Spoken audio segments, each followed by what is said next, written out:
this brings us on to our second character profile of the week. You guys are so spoiled.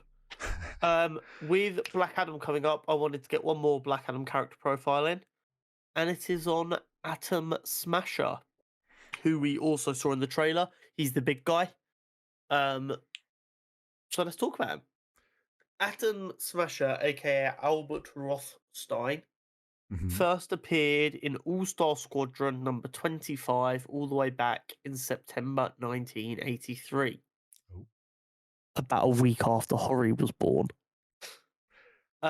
He's at this point you have had 19 different birthdays. Yeah, I really have on her. He is the grandson of the reluctant villain Cyclotron, sorry.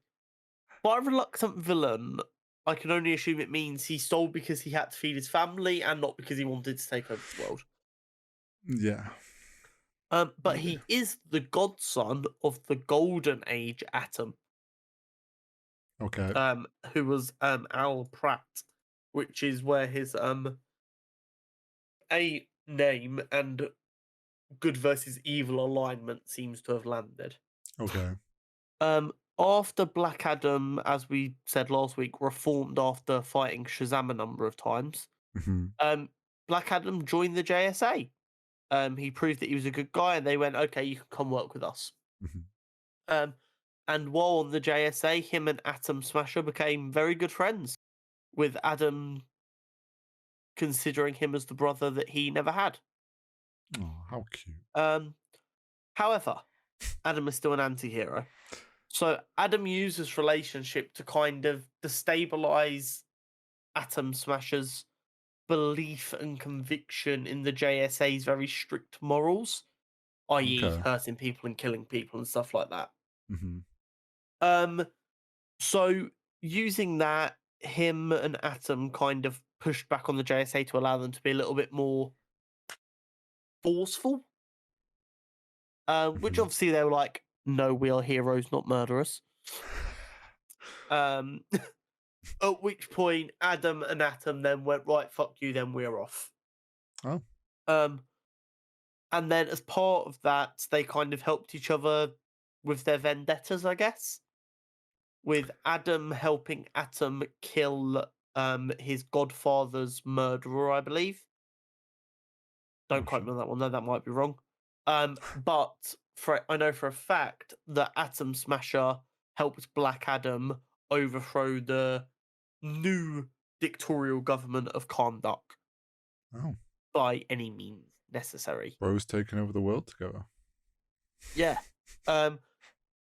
Atom did kind of resolve a bit of his internal anger during this and kind of worked with the JSA a bit.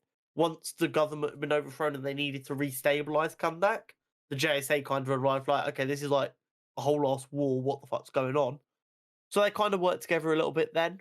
But it'll be interesting to see how that gets portrayed in Black Adam, with it being very clear that large portions of it are taking place in Kahndaq and such like. Yeah, that'll be interesting. But he's a cool character. I'm always a fan of characters who, like, their thing is just being big. It's fun. I don't it's a very juvenile thing. I just love the idea of them going, right then. Yeah.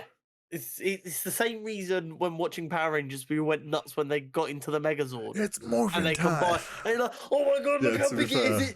It's two big monsters punching shit out of each other. Yeah, let's go. When realistically it was just two average looking guys on a miniature set.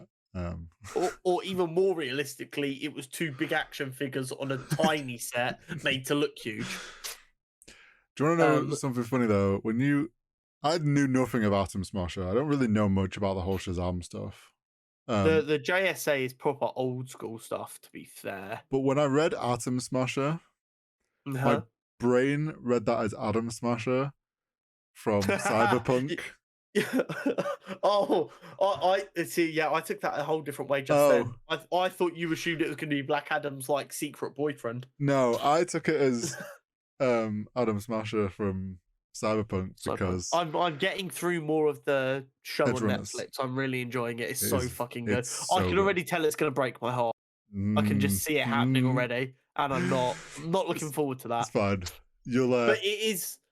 I think I'm through. We'll say 3 episodes just to be on the safe side, and I okay. really enjoyed like seeing the afterlife and Mm-hmm. seeing Rogue and stuff like that just in the background. I'm like, oh, it feels so good. This is awesome. Like a huge fucking nerd. It's like, yeah, that was put there for that reaction, Mm-hmm. but I'm gonna nibble on it. It was Mm-hmm. great. They've they've now added in like a they called it a mini DLC sort of thing, an update that is you can now get Lucy's apartment, and there's a lot of Oh, other really? like there's a lot of things that obviously like you could go in the game and you're like, oh, this is the location from where this was, but like you couldn't go in the building or something. They've now opened Well, up some of those spots and like actually connected it more. I think it's episode 3 where like the entire thing is like a montage of like 12 different things happening until the end.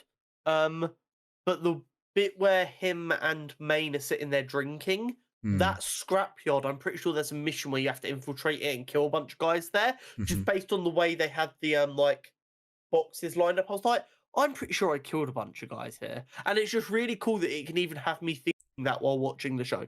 Oh yeah, there's once you've finished it, there's like a video. There's videos of like all the locations matched up. Oh, that's really It's cool. really cool how close they've It's a matched lot up. of hard work that has gone into that, Oh and yeah, that's before you even get into how good the actual show is. Like, ignoring the obvious fan service, the show itself is fucking phenomenal. yeah, great story.